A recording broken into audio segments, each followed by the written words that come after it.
Hello বন্ধুরা, আজকে আমি রাঙালাউর পাতা দিয়ে চপের একটা রেসিপি আপনাদের সঙ্গে শেয়ার করব। তো প্রথমে আমি রাঙালাউর পাতাগুলো এভাবে ভালো করে ধুয়ে হাত দিয়ে সফট করে নেব, তো ভাজ করতে আমাদের সুবিধে হবে।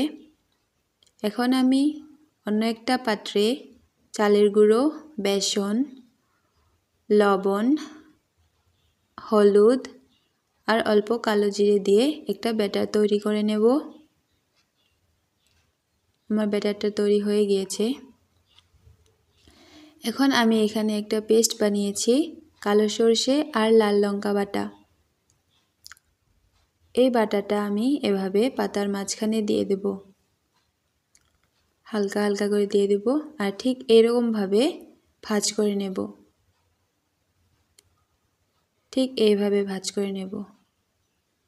তো আমার প্রত্যেকটা পাতা ভাজ করা হয়ে গিয়েছে। এখন একটা একটা করে ব্যাটারে দিয়ে আমি কড়াইতে দিয়ে দেব, আর লালচে করে ভেজে নেব।